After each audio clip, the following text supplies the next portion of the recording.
자, 오늘 배울 내용은 연력학체 2법칙이라고 되어 있는데, 우리 연력학체 1법칙은 뭐였죠? 우리 이렇게 말해야 돼. 에너지 보존법칙이요 라고 말하는 거야. 같은 방법으로 연력학체 2법칙은 뭐죠? 라고 나중에 질문했을 때 여러분들은 뭐라고 말해야 되냐면, 이거 좀 어려워. 엔트로피 법칙이요 라고 말할 수 있어야 돼. 뭐야? 뭔 소리야? 엔트로피가 무슨 말이지? 자, 오늘 배워야 될 표현 중에 바로 어디가 있냐? 연력학체 2법칙은 다른 말로 엔트로피 법칙이라고 합니다. 엔트로피 법칙이라고도 불러줘요. 자, 그럼 용어에 오늘 집중해야 되겠네요. 엔트로피가 뭔지, 가역이 뭔지, 비가역이 뭔지, 확률이 뭔지, 뭐 이런 용어들에 집중하면서 공부한다라고 생각하면 됩니다. 자, 시작해 볼게요. 첫 번째, 가역과 비가역이란 말이 나옵니다. 자, 일단 용어만 보면은 가역. 자, 가역이란 말이 뭐냐면요. 거스를 역자예요. 거꾸로 다시 돌아오는 게 가능하다. 가역입니다. A가 B로 변해요. 거꾸로 돌아올 수 있다는 얘기입니다. 거꾸로 B가 다시 A가 될 수 있을 때 가역반응이라고 부릅니다. 가역반응. 근데 A가 B로 갈 수는 있지만 B가 A로 올 수는 없다면, 거꾸로 돌아올 수는 없다면 이거는 가역반응이 아니죠. 가역반응이 아닐 때 비가역반응이다 라고 불러주는 겁니다. 비가역반응. 그냥 간단한 용어예요. 가역과 비가역은 그런 이야기입니다. 대표적으로 어떤 예들이 가역반응이고 어떤 게 비가역반응인지 설명할게요. 자, 그림으로 보면은 일단 일반적인 내용을 좀 봅시다. 일반적인 내용. 자, 요 진자예요. 진자. 자, 이 공기가 있습니다. 여기 공기가 있다는 건 공기가 저항을 일으키고 있을 수 있습니다. 다시 말해서 자, 이게 0점, 이게 5점이야. 5점에 딱 있는 요 진자를 A라는 지점까지 이렇게 끌어당긴 다음에 손을 딱 놔요. 어떻게 되죠? 웅 가잖아. 웅 오겠죠? 바이킹 그죠? 웅 왔다 갔다 할 거 아니야. 근데 공기 저항 때문에 이게 영원히 지속될 수 있나요? 공기랑 부딪힐 거 아니야? 공기랑 점점 부딪혀가지고 땅 언젠가는 멈추게 되겠죠. 그죠? 잘한다 나. 멈추게 되겠죠. 왜 멈췄죠? 내가 처음에 얘한테 A까지 끌어당겼을 때 어떤 에너지를 부여한 거냐면은 포텐셜 에너지를 부여한 거야. 에너지를 공급했단 말이야. 손을 딱 놓으면 그 에너지가 운동 에너지로 전환되면서 속도가 생기죠. 왔다 갔다. 그래서 운동하고 포텐셜이 왔다 갔다 하면서 계속해서 왔다 갔다 전환되면서 유지되지 않고요. 이게 점점 에너지가 사라졌는데 이때 내가 처음 부여한 그 포텐셜 에너지가 도대체 어디로 사라졌냐? 라고 했을 때 공기하고 부딪혀서 공기 저항 때문에 공기한테 열 에너지 형태로 전달했다라고 표현합니다. 공기하고 땅 부딪히는 순간 이게 어떤 에너지로 전환되겠어? 열 에너지 형태, 아주 작지만 열 에너지 형태로 전환이 되어서 공기한테 전달하는 거야. 공기에 전달합니다. 공기가 그 열 에너지를 가져가는 바람에 에너지가, 얘 입장에서는 에너지가 손실되는 거예요. 너무 당연한 얘기야. 그동안 했던 얘기입니다. 자, 이제 지금부터 시작이야. 그럼 여기 멈춰있는, 그래서 가운데 딱 다시 멈췄어. 멈춰있는 저 녀석을 째려봐. 지가 혼자 스물스물 다시 A까지 올라가나요? 말도 안 되죠. 그치? 내라 그랬어? 째려보면 된다고? 어디 살다 왔어? 내가 손을 잡아가지고 외부에서 힘을 가해서 올려줘야지만 올라가는 거고요. 딱 놓으면은 멈출 거 아니야? 멈춘 녀석을 내가 한동안 째려보거나 아니면 한동안 시간을 여유를 주면 다시 올라가나요? 혼자? 그런 일은 발생하지 않죠. 다시 말해서 에너지가 사라지는 건 가능하지만 다시 얘가 에너지가 생길 수는 없죠. 이런 반응은 그럼 가역 반응이야? 비가역 반응이야? 비가역 반응입니다. 멈출 수는 있지만 다시 얘가 에너지가 생길 수 없으니까 거꾸로 돌아갈 수는 없죠. 이런 걸 비가역 반응이라고 해요. 너무나도 자연에서는 당연하게 일어나는 일입니다. 너무 자연스러운 일이에요. 바로 이걸 갖다가 우리는 연력학 제2법칙 때문에 멈췄다라고 표현합니다. 아직 감이 안 올 거야. 자, 비가역 반응을 이렇게 설명을 했어요. 그럼 가역 반응은 뭐냐? 같은 예인데 이런 경우가 됩니다. 똑같아 보이죠? 왼쪽에 있는 예인데요. 이건 뭐냐면 얘는 계속 움직인다고 표현하고 있는 거야. 이거는 뭘 전제로 깔고 있냐? 공기에 의한 저항이 전혀 없다는 전제 하에서 실험을 한 거야. 공기가 저항을 안 일으키니까 얘가 멈출 이유가 있니 없니? 멈출 이유가 없죠. 왔다 갔다 계속 왔다 갔다 할 거 아니야. 이때는 AB, BA가 계속 왔다 갔다 하니까 이건 뭐다? 가역 반응이다 라고 불러주는 겁니다. 근데 가역 반응은 세상에서 이거 가능할까? 현실 세계에서는 좀 불가능해 보이죠? 그죠? 그래서 자연에서는 또는 현실 세계에서는 가역 반응보다는 약간 비가역 반응이 좀 더 현실적이다 라고 말할 수 있을 겁니다. 그죠? 이런 용어들만 익숙하게 보면 되겠어요. 자, 그럼 또 다른 비가역 반응의 예를 보도록 할게요. 또 다른 비가역 반응입니다. 자, 여기 공기를 잔뜩 모아놨어. 공기가 있으면은 공기들이 움직일 거 아니야? 움직이면서 단위 면적에 꽝꽝꽝꽝 힘을 가하니까 단위 면적당 작용하는 힘, 뭐가 발생된다? 압력이라는 게 발생되고 있는 거야. 이때 발생되는 압력을 일기압이라고 해놓고요. 반대쪽 잘 봐. 진공입니다. 보이나요? 진공. 진공은 전혀 공기가 없는 상태를 말하죠. 그 가운데가 콕으로 잠겨 있어. 얘가 일로 갈 수가 없죠. 근데 콕을 딱 열어줍니다. 어떻게 되나요? 공기가 여기 머물러 있을까? 아니, 저 반대쪽을 향해서 막 움직일 거 아니야? 왜 움직이죠?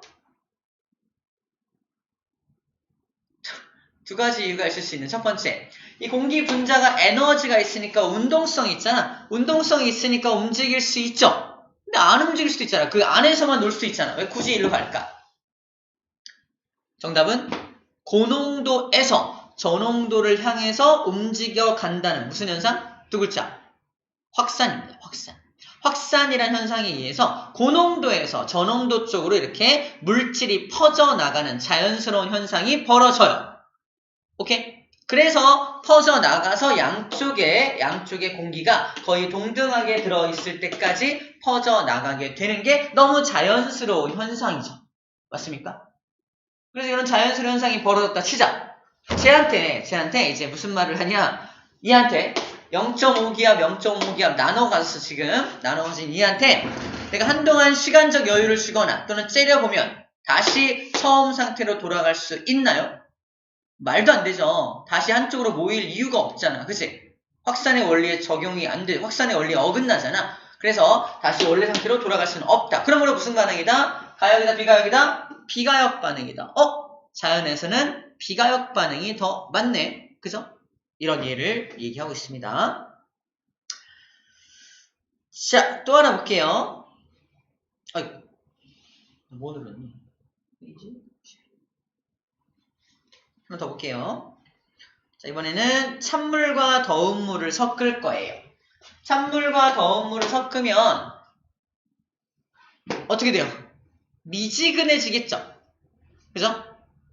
그럼 미지근해진 물을 째려보거나 시간적 여유를 주면 다시 찬물과 더운 물로 나눠지나요? 그런 일은 발생하지 않겠죠? 맞나요? 그러니까 찬물과 더운 물이 섞일 수는 있지만, 섞여서 미지근한 물 쪽으로 갈 수는 있지만 다시 거꾸로 돌아올 수는 없잖아. 마찬가지로 비가역 반응이라는 겁니다. 가역 반응이 뭔지, 비가역 반응이 뭔지, 이거는 비가역이니 가역이니 물어보면 당연히 비가역입니다 라고 말할 수 있겠죠. 자, 이런 걸 가역, 비가역을 먼저 개념을 잡으라고 여러 가지 예를 보여주고 있는 거예요. 두 번째, 이제 가역이 뭔지, 비가역이 뭔지는 어느 정도 개념이 잡혔다면 이제 이걸 볼 거야. 질서가 있다, 무질서하다, vs 질서와 무질서의 개념을 얘기할게요. 자, 질서와 무질서 개념을 왜 얘기하냐면 이 엔트로피라는 말이 우리나라 말로 뭐냐면 무질서도예요. 무질서한 정도를 엔트로피라고 불러줍니다. 무질서하다, 질서 있다라는 개념을 잡아야 돼. 잘 봐. 어떤 게 질서 있는 거고 어떤 게 무질서한 건지 잡아야 됩니다.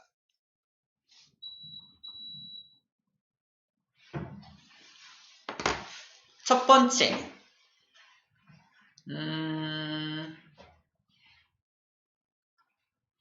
좋은 이해가 될지 모르겠는데,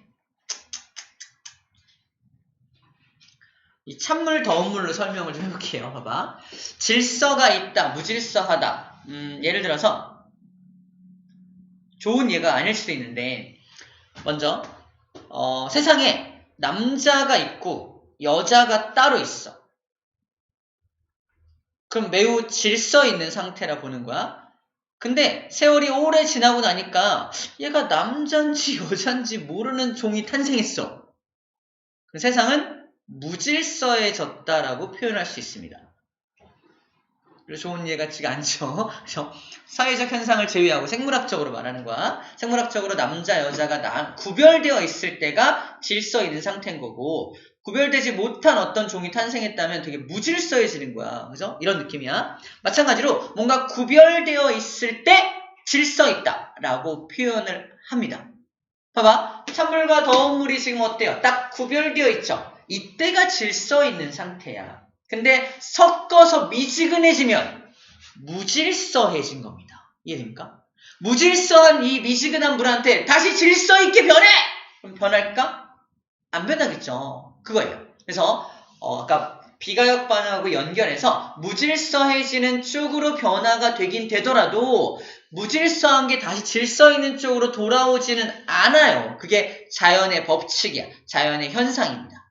또 다른 예로 내가 1시간에 걸쳐서 모래사장에 가가지고 모래성을 멋있게 만들었어. 쌤 정도 실력이면 그냥 와 멋있게 만들 거 아니야? 그죠? 그리고 1시간 동안 딴 데서 놀다가 다시 돌아왔다? 아니면 하룻밤 자고 다음날 와봤다? 모래성은 어떻게 되어 있을까? 더 멋져지고 2층, 3층 쌓여있고 막 이럴까? 모래성은 부서져 있거나 흔적도 사라져 있거나 부서져 있겠죠. 어느 정도 부서져 있겠죠. 더 견고해질 이유는 없죠. 자연현상은 이렇다는 거야. 질서 있었던 모래성이 아주 무질서해지는 방향 쪽으로 자연은 진행해 나간다는 겁니다. 이게 자연의 법칙, 자연의 섭리라는 얘기를 자꾸 하고 있어요. 그래서 자연은 질서 있는 걸 좋아한다, 무질서해지는 걸 좋아한다. 자연은 무질서해지는 방향으로 가는 걸 좋아합니다. 그럼 자연이 좋아하는 건 가역 반응을 좋아하는 거야? 비가역 반응을 좋아하는 거야? 한쪽 방향으로만 가니까 비가역 반응성을 좋아하는 겁니다. 비가역성을 더 좋아한다라고 표현할 수 있겠네요.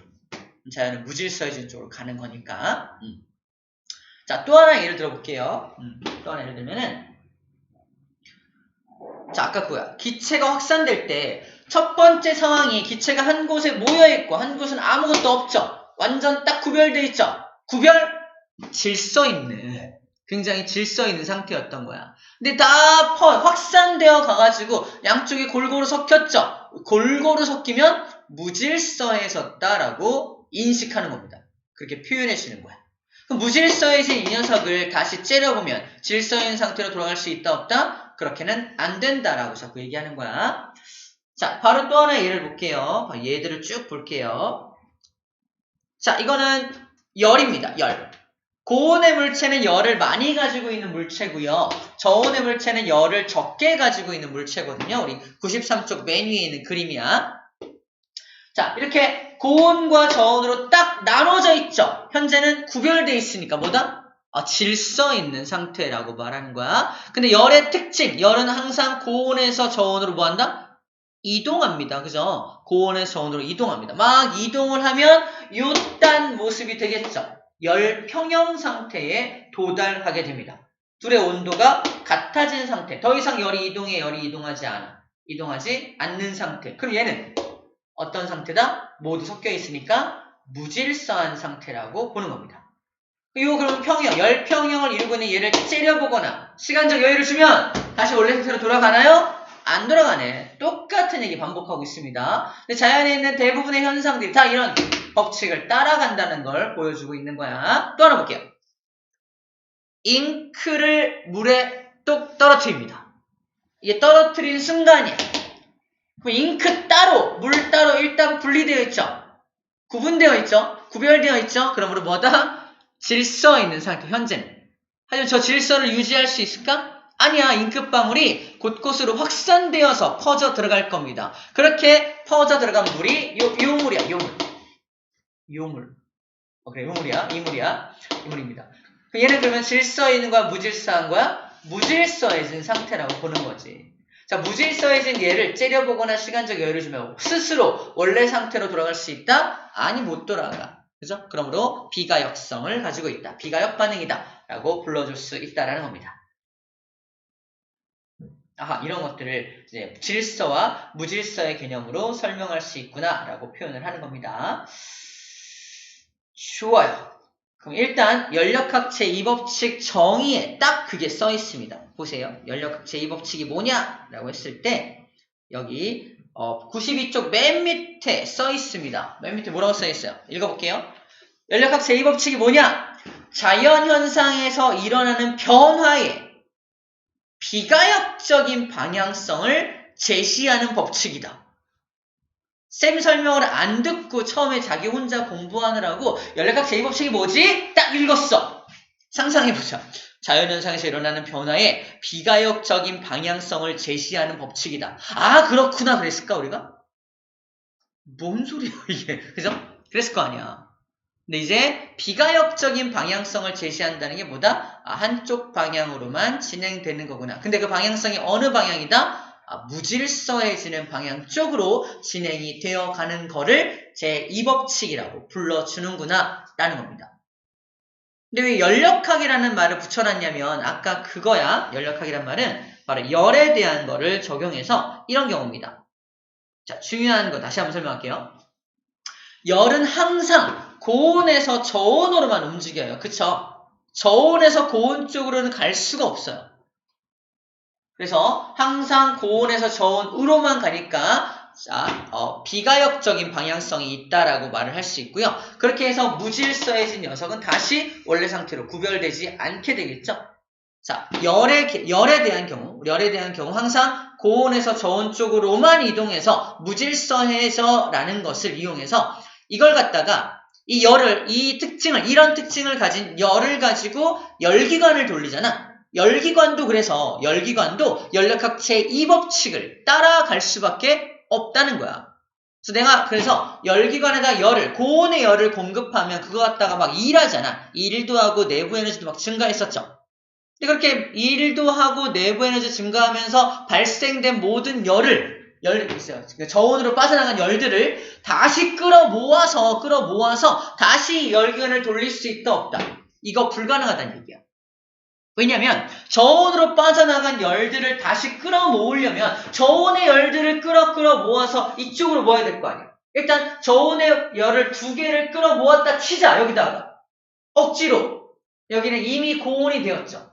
또 다른 저온의 물질을 고온으로 이렇게 열을 일로 끌어모을 수 있나요? 이게 안 된다고요. 아까 얘기했잖아. 열은 항상 고온에서 저온으로만 가는 비가역성을 가지기 때문에 저온의 열들을 끌어다가 고온으로 뭉칠 수가 없어. 다시 고열원으로 만들 수가 없다는 거야. 뭐 때문에 왜 안 돼? 그러면 연력학 제2법칙에 위배돼 라고 말하는 거이지.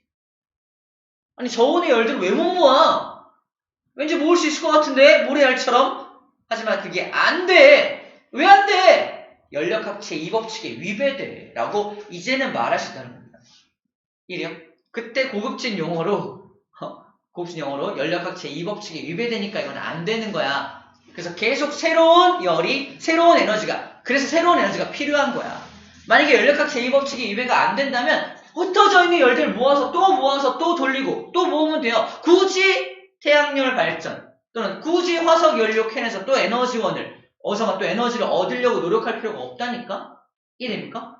연력학 제2법칙 때문에 우리 계속해서 새로운 에너지가 필요하다라는 말을 하고 있는 거예요. 어찌 보면 너무 당연한 이야기를 우리가 그 과학자들이 쓰는 용어로 이제 설명할 수 있는 그런 능력을 갖춰가는, 즉 용어를 좀 배우는 과정이라고 생각하면 될 것 같습니다. 됐죠? 오케이.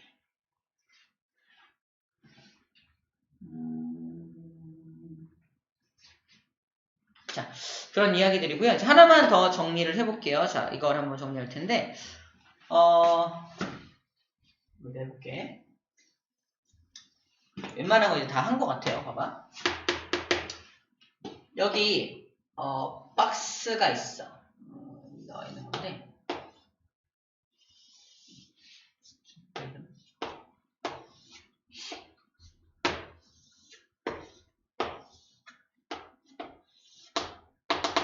A라는 박스와 B라는 박스가 있고요. 자, 여기 가운데 이렇게 해서 구멍을 하나 뽕 뚫어놔요. 보이네? 구멍을 뽕 뚫어놨어. 자, 여기다가 내가 뭘 집어넣냐면 A에다가 공기 분자 하나를 집어넣어요. 공기 분자 하나를 집어넣습니다. 공기 분자 하나. 야, 공기 분자 하나가 A에 머물러 있을 확률은요? 둘 중에 하나니까 2분의 1이죠. 자, 공기 분자 한 개를 집어넣었을 때 이게 A에만 머물러 있을 확률이 얼마냐라고 한다면 A에 머물러 있을 확률은 2분의 1입니다. 라고 말할 수 있을 겁니다. 확률이 얼마야? 2분의 1이요. 라고 말할 수 있어요. 자, 이제 공기 분자 두 개를 A에다 집어넣고요. 한참 기다려. 이 공기 분자 두 개가 모두 A에 있을 확률은요?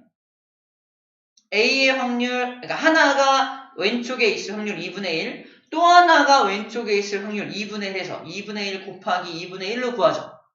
그래서 확률은 2분의 1, 제도 하나 또 2분의 1이니까 전체 확률은 4분의 1이 됩니다. 그래서 공기분자 두 개가 모두 왼쪽에 있을 확률은 4분의 1이에요. 아까보다 확률이 어때요? 높아졌어요? 낮아졌어요? 낮아졌죠? 하나 더 해볼게요. 공기분자 3개를 집어넣고 모두 A에 있을 확률은 얼마죠? 각각 2분의 1, 2분의 1, 2분의 1이니까 2분의 1에 세제곱 들어가죠. 그죠? 얼마야? 8분의 1 되나요? 그냥 8분의 1 됩니다. 확률이 또 낮아졌어. 그럼 자연은 이 공기분자 3개를 집어넣었을 때 다 왼쪽에 있는 걸 좋아할까 싫어할까? 안 좋아하겠죠. 아까 확산의 원리에 의해서 많은 쪽에서 적은 쪽으로 공기분자를 보내고 싶어 할 거 아니야, 막. 확산을 일으키고 싶어 할 거 아니야? 그래서 모두 왼쪽에만 있을 확률이 별로 없죠, 자연에서는. 자연에서 물어봐. 야, 너는 왜 그거 싫어해? 그건 너무 확률이 낮아. 이래요. 자연이 하는 말이야. 야, 자연아, 너 왜 자꾸 확산시키려고 그래? 한쪽에 머물러 있으면 안 돼? 안 돼. 왜 안 돼? 그건 너무 확률이 낮아. 나 확률 낮은 거 별로 안 좋아해. 확률이 높은 방향을 좋아해. 이해됩니까? 자연은 확률이 이렇게 낮아지는 거 별로 안 좋아해. 양쪽으로 퍼져서 골고루 있을 확률이 훨씬 높죠. 그렇죠? 골고루 있을 확률. 즉 자연은 확률이 낮은 것보다 확률이 높은 걸 좋아해라고 표현한다는 겁니다. 같은 표현이야. 자연은 무질서한 걸 좋아해. 다른 말로 뭐라고 표현한다? 자연은 확률이 높아지는 방향을 좋아해라고 표현할 수 있다는 거야. 쌤이 지금 무슨 설명하고 있는 거냐면 연력학 법칙에 대한 다양한 표현법들을 설명하는 거야. 연력학 제2법칙이 뭐냐? 비가역적인 방향성이요. 또는 뭐죠? 방금 말한 확률이 높은 것을 좋아하는 거예요. 확률이 높아지는 쪽으로 가는 걸 좋아하는 거. 그게 바로 연력학 제2법칙이라고 말할 수 있다는 거야. 질서 있는 것보다는 무질서한 걸 좋아하는 거예요. 이런 것들을 이제 연력학 제2법칙이라고 부른다는 거고, 또 다른 표현법으로는 열이 항상 고온에서 저온으로만 이동하는 거예요. 이것도 연력학 제2법칙이라고 표현할 수 있다는 겁니다. 연력학 제2법칙의 다양한 표현들을 소개해주고 있는 거예요. 자, 그러면 무질서한 정도가 점점 무질서한 걸 좋아한다는 표현을 이렇게 표현합니다. 마지막으로. 자, 무질서한 걸 좋아한다. 다른 말로 무질서의 정도가 커지는 걸 좋아한다는 거예요. 무질서한 정도가 커지는 걸 좋아한다. 무질서도가 커진다는 건 점점 더 무질서해진다는 거니까 무질서도가 커진다. 다른 말로 엔트로피가 증가한다 라고 표현합니다. 자연은 엔트로피가 증가하는 방향으로 가. 뭔 소리야? 무질서도가 증가하는 방향으로 가 라는 뜻이에요. 다 같은 표현이야. 지금 엔트로피가 증가한다, 무질서도가 증가한다. 연력학 그게 제2법칙이야. 이런 표현법들을 정리해 볼게요. 자, 정리하면 우리 93쪽 가운데 그림 밑에 정리가 되어 있어요. 연력학 제2법칙의 다양한 표현들. 첫 번째, 자발적으로 일어나는 비가역 현상에는 방향성이 있다. 스스로 일어나는 비가역적인 현상에는 항상 한쪽 방향으로만 간다는 방향성을 가진다. 좀 어렵죠? 방향성을 가진다는 게 연력학 제2법칙에 대한 하나의 표현이고요. 두 번째, 열이 항상 고온에서 저온으로 가는 것도 왜 그래? 왜 그러지? 연력학 제2법칙 때문에 그래요. 라고 이제는 말하면 됩니다. 오케이? 세 번째, 고립계에서 자발적으로 일어나는 자연현상은 항상 방금 했죠? 확률이 높아지는 방향 쪽으로 간다.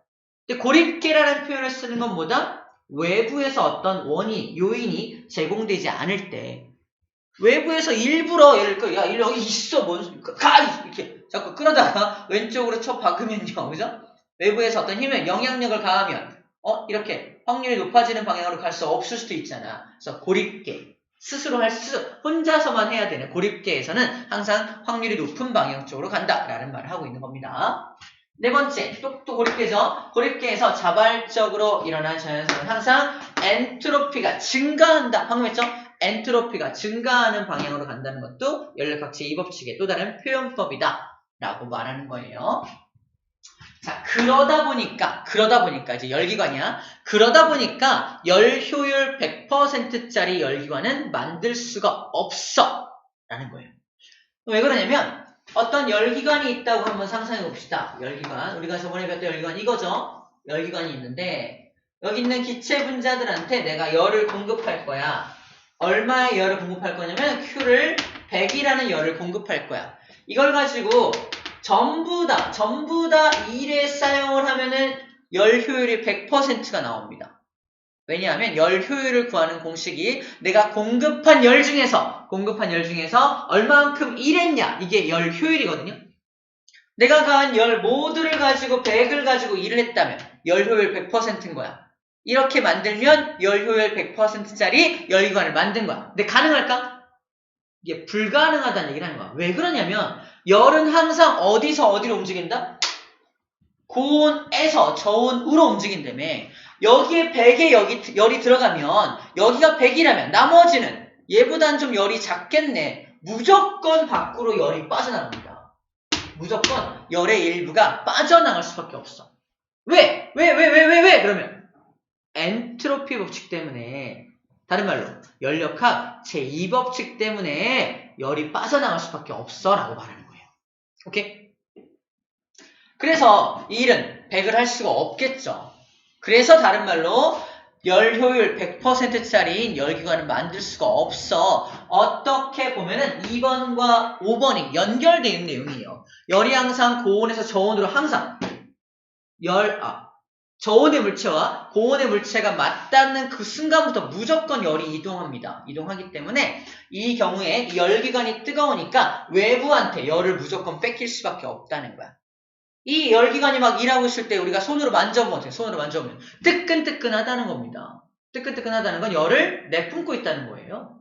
그 내뿜은 열 때문에 100% 이걸 일로 전환시킬 수는 없겠죠, 당연히. 그죠? 그 얘기를 하고 있는 겁니다. 그래서 이것이 자, 이게 결국은 이 마지막 내용도 역시 왜 그러냐 물어봤을 때 연력학 제2법칙 때문에 열 효율 100%짜리는 만들 수가 없어요 라고 표현할 수 있다는 거죠.